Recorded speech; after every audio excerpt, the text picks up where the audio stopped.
Good morning, students. Today I discuss some problems on ratio and proportions. So see here the problems. So the first problem is find the ratio between the two numbers such that their sum is 50 and their difference is 8.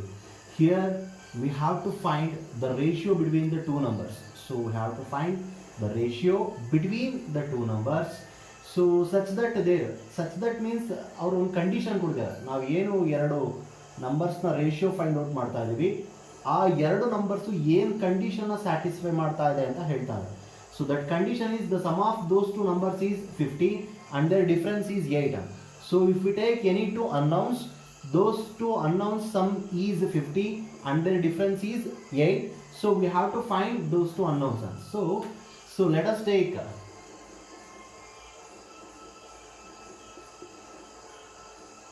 let x and y are any two numbers. So here we have to find the ratio of x and y. Ratio of x and y na find out ಮಾಡಬೇಕು.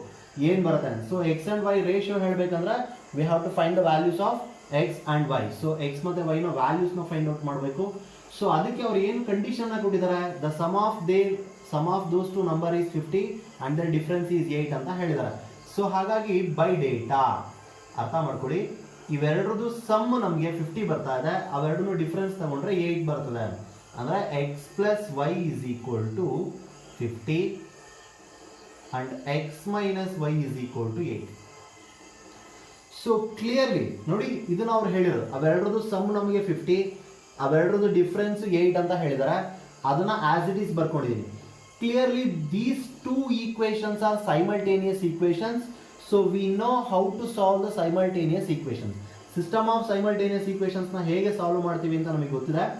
So ಅದರ basis ಮೇಲೆ ಇದನ್ನ solve ಮಾಡ್ಕೊಂಡ್ರೆ ನಮಗೆ X ಮತ್ತೆ Y value ಸಿಗುತ್ತೆ. So now simplify these two. Clearly y gets cancelled. y ಮತ್ತೆ y ಎರಡು ಕ್ಯಾನ್ಸಲ್ ಆಗಿದೆ, ಹೌದಾ? x plus x ಅಂದ್ರೆ 2x. Here 50 plus 8 is 58. Now x is equal to 58 divided by 2. Cross multiplication ಮಾಡ್ಕೊಂಡ್ರೆ so 26 2 1s are 2 26s are 58. Sorry, 2 29s are 58. So x is equal to 29. So now substitute this x value to any one of these two equations. So we get the value of y. So I substitute x is equal to 29 to first equation. That means x plus y is equal to 50. So if I substitute x is equal to 29, this becomes here y is equal to 50 minus 29. So 50 minus 29 is y is equal to 21. So that is the value of y. Therefore x is to y, the ratio of those two numbers is 29 is to 21. So this is the answer. I think ನಿಮಗೆಲ್ಲರಿಗೂ ಇದು ಅರ್ಥ ಆಗಿದೆ ಅಂತ ಅನ್ಕೊಂತೀನಿ. So ಅದೇ ತರದ problem second one, find the ratio between two number such that their sum is 40. ಅವೆರಡರ sum 40 ಬರ್ತದೆ, ಡಿಫ್ರೆನ್ಸ್ 8 ಇದೆ. ಸೇಮ್ ಅದೇ ತರನೇ ಡಿಟೋ ಇದೇ ತರ ಸಾಲ್ವ್ ಮಾಡ್ಕೊಳ್ಬೇಕು. ಗೊತ್ತಾಯ್ತಾ? ಅವ್ರು ಏನು ಕೊಟ್ಟಿದ್ದಾರೆ ಆ ಕಾನ್ಸೆಪ್ಟ್ ಬೇಸಿಸ್ ಮೇಲೆ ಬರೆದ್ಬಿಟ್ಟು ನಾವು ಸಾಲ್ವ್ ಮಾಡ್ತಾ ಇದೀವಿ. Next I move on to the third one ಪ್ರಾಬ್ಲಮ್ನ ಅಬ್ಸರ್ವ್ ಮಾಡಿ ನೀಟಾಗಿ, ಏನಿದೆ ಏನು ಸಾಲ್ವ್ ಮಾಡ್ಕೊತಾ ಇದೀವಿ ಅಂತ. So observe carefully. A ratio in the lowest term is 3:7. If the difference between the quantities is 24, find the quantities ಅಂತ ಹೇಳಿದ್ದಾರೆ. ಸೊ ಅಲ್ಲಿ a ratio in the lowest term. So lowest term ratio ನಮಗೆ 3:7 ಅಲ್ಲಿದೆ. ಅಂದರೆ ಎರಡು quantities ratio ನಮಗೆ 3:7 ಇದೆ. So ಅದನ್ನು ನಾವಲ್ಲಿ difference, if the difference between the two quantities is 24, ಅವೆರಡರದ್ದು ಡಿಫ್ರೆನ್ಸ್ ನಮಗೆ 24 ಆಗಿದ್ರೆ ಫೈಂಡ್ ದ ಕ್ವಾಂಟಿಟೀಸ್ ಅಂತ ಹೇಳಿದ್ದಾರೆ. ಸೊ ಆ ಕ್ವಾಂಟಿಟೀಸ್ನ ಫೈಂಡ್ ಔಟ್ ಮಾಡಬೇಕು. ನೋಡಿ ಇದು ಹೇಗೆ ಅಂತ, ಇದರಲ್ಲಿ ನಾನು ನಿಮಗೆ ಒಂದು ಕಾನ್ಸೆಪ್ಟ್ನ ಹೇಳ್ತೀನಿ. ಸೊ ಕ್ವಾಂಟಿಟೀಸ್ನ ಫೈಂಡ್ ಔಟ್ ಮಾಡ್ತಾ ಇದೀವಿ, ಎರಡು ಕ್ವಾಂಟಿಟಿನ. ಅದನ್ನ ಲೆಟ್ ಎಕ್ಸ್ ಅಂಡ್ ವೈ ಅಂತ ಹೇಳಿ ಚೂಸ್ ಮಾಡೋಣ. Be any two quantities.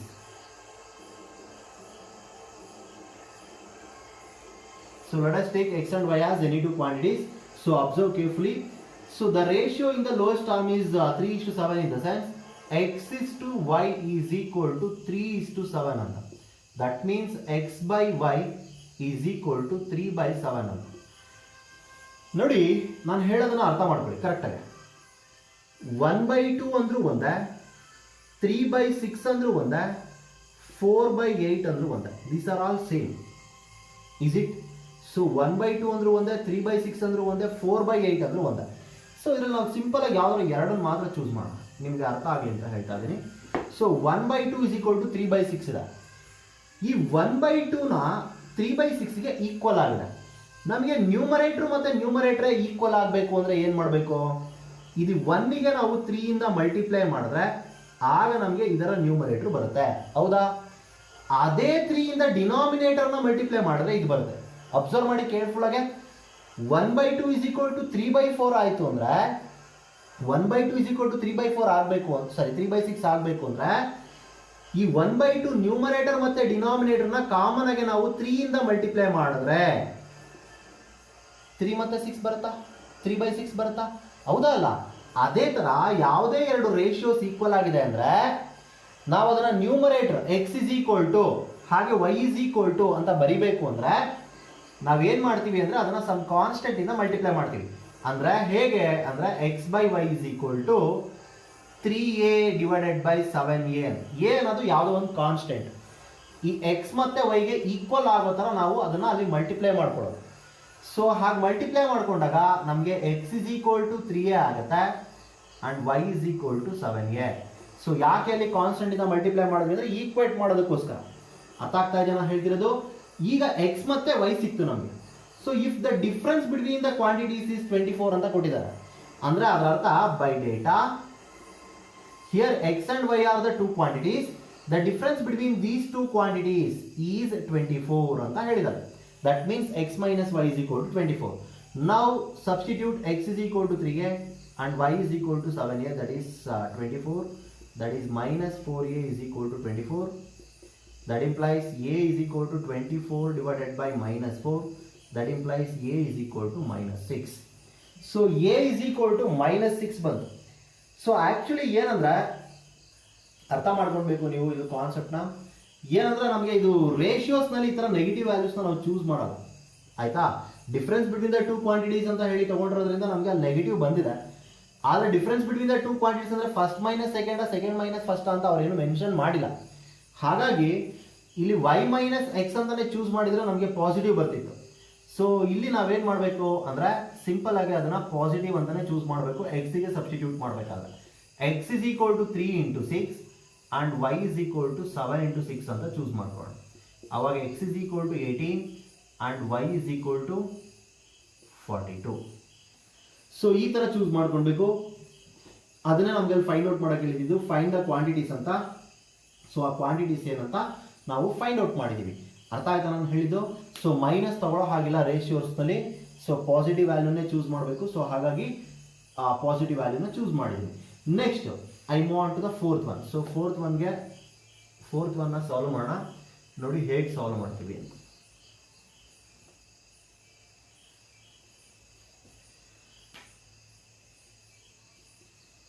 Fourth one, two numbers are in the ratio x 3:5. If 5 is added to each, they are in the ratio 22:35. Find the numbers ಅಂತ ಹೇಳಿದ್ದಾರೆ. So let as usual x and y are any two numbers. ಹಾಗಂತ choose ಮಾಡೋಣ. So the two numbers are in the ratio x is 3:5 ಅಂದ್ರೆ x is to y is equal to 3:5. That implies as usual ನಾನು ಈಗ ತಾನೇ ಹೇಳ್ಕೊಟ್ಟನಲ್ಲ x by y is equal to 3/5. ಇಲ್ಲಿ x ಮತ್ತೆ y ಗೆ equate ಮಾಡ್ಕೊಳ್ಬೇಕಂದ್ರೆ ಏನು ಮಾಡಬೇಕು? ಇದನ್ನ ಕಾನ್ಸ್ಟೆಂಟ್ ಇಂದ ಮಲ್ಟಿಪ್ಲೈ ಮಾಡೋದು. ಆಗ 3a ಡಿವೈಡೆಡ್ ಬೈ 5a ಆಗುತ್ತೆ. ದಟ್ ಇಂಪ್ಲೈಸ್ x ಏನಾಯಿತು 3a and y is equal to 5a. x ಮತ್ತೆ y ಸಿಕ್ತು. So those two terms are in the ratio 22:35 when we add 5 to each ಅಂತ. So by data ಅಂದರೆ ಇವೆರಡಕ್ಕೂ ನಾವು ಎಕ್ಸಿಗೆ 5ನ add ಮಾಡಿ ವೈಗೆ 5ನ add ಮಾಡಿದ್ರೆ ಅದು ನಮಗೆ 22:35 ಆಗ್ತಾ ಇದೆ ರೇಷಿಯೋ. ಎಕ್ಸ್ ಮತ್ತು ವೈ ಎರಡಕ್ಕೂ ಕೂಡ ನಾವು 5ನ ಆ್ಯಡ್ ಮಾಡಿದ್ರೆ if 5 is added to each, ಎರಡಕ್ಕೂ ಪ್ರತಿಯೊಂದಕ್ಕೂ 5ನ ಆ್ಯಡ್ ಮಾಡಿದ್ರೆ They are in the ratio 22:35. So ಹಾಗೆ ಬರ್ಕೋತಾ ಇದೆ. Now on cross multiplication this becomes 35 into x plus 5 is equal to 22 into y plus 5. Now multiply term wise 35x plus 35 into 5 around 5 5 is 25 175 I think.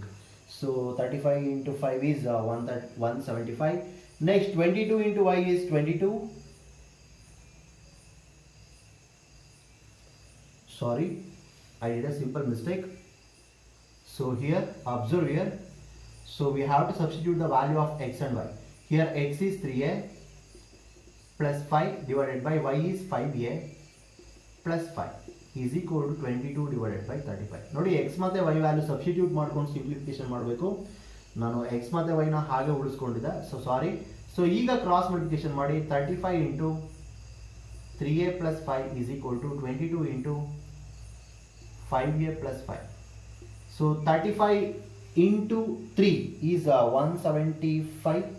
Sorry, 35 3 5 are 15 1910 a 10105 a plus 35 into 5.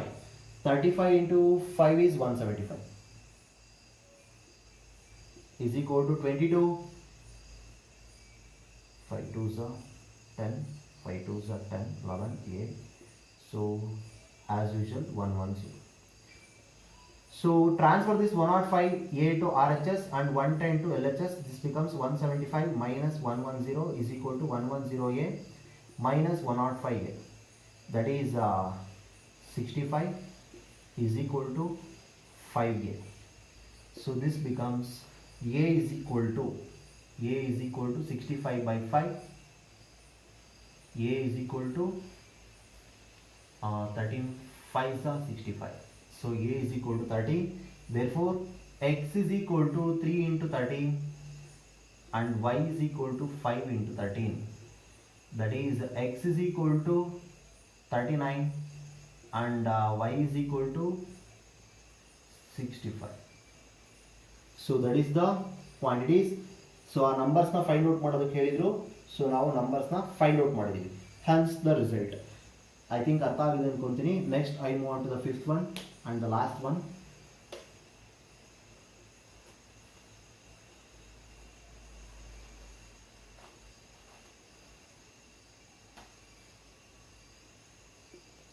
So what must added to each term in the ratio 5:6 so that it becomes 8:9 ಅಂತ ಹೇಳಿದ್ದಾರೆ. So 5:6 ರೇಷಿಯೋನಲ್ಲಿ ಇರೋದಕ್ಕೆ ಏನನ್ನ add ಮಾಡಿದ್ರೆ 8:9 ಆಗುತ್ತೆ ಅಂತ ಕೇಳಿದ್ದಾರೆ. So ನೋಡಿ ಹೇಗೆ ಸಾಲ್ವ್ ಮಾಡೋದು. ಏನು ಕೊಟ್ಟಿದ್ದಾರೆ, 5ಗೆ ನಾನು ಏನೋ ಸಮಥಿಂಗ್ ಆ್ಯಡ್ ಮಾಡ್ತಾ ಇದ್ದೀನಿ, ಅದನ್ನೇ 6ಗೂ ಆ್ಯಡ್ ಮಾಡಿದ್ರೆ ಅದು 8:9 ರೇಷಿಯೋ ಆಗಬೇಕು ಅಂತ ಹೇಳಿರೋದು. ಸೊ ಬೈ ಡೇಟಾ ನಾನು ಏನು ಬರಿತಾ ಇದ್ದೀನಿ, ಅಥವಾ ಇಲ್ಲಿ ಕನ್ಸಿಡರ್ ಅಂತ ಬರ್ಕೊಳ್ಳಿ. ಸೊ ಕನ್ಸಿಡರ್ 5:6 ರೇಷಿಯೋ 8:9 ರೇಷಿಯೋ ಆಗಬೇಕು ಅಂದ್ರೆ 5 ಮತ್ತೆ 6ಗೆ ಏನನ್ನ ಆಡ್ ಮಾಡಬೇಕು ಕಾಮನ್ ಆಗಿ ಅಂತ ಕೇಳಿದ್ದಾರೆ. ಸೊ ಹಾಗಾಗಿ ಎರಡಕ್ಕೂ ಕಾಮನ್ ಆಗಿ ಎಕ್ಸ್ ನ ಆಡ್ ಮಾಡ್ಕೊಂತಾ ಇದ್ದೀನಿ. ನೆಕ್ಸ್ಟ್ ನಾನು ಏನ್ ಮಾಡ್ಬೇಕಂದ್ರೆ ಎಕ್ಸ್ ವ್ಯಾಲ್ಯೂ ಫೈಂಡ್ ಔಟ್ ಮಾಡಬೇಕು. ಸೊ ಕ್ರಾಸ್ ಮಲ್ಟಿಪ್ಲಿಕೇಶನ್ ಮಾಡಿ 9 into 5 plus x is equal to 8 into 6 plus x. Now on simplification 45 plus 9x is equal to 48 plus 8x. So this is 9x minus 8x is equal to 48 minus 45. So this is x is equal to 3. So if we add 3 to each term, that becomes 8:9. So ಇದಿಷ್ಟು ಕೂಡ ಇವತ್ತಿನ problems ಆಗಿತ್ತು. I think ಇದಿಷ್ಟು problems ನಿಮಗೆ ಅರ್ಥ ಆಗಿದೆ ಅಂತ ಅನ್ಕೋತೀನಿ. ಏನಾದ್ರು ಡೌಟ್ ಬಂದರೆ ಕ್ಲಾರಿಫೈ ಮಾಡ್ಕೊಳ್ಳಿ. Thank you for watching. Thank you.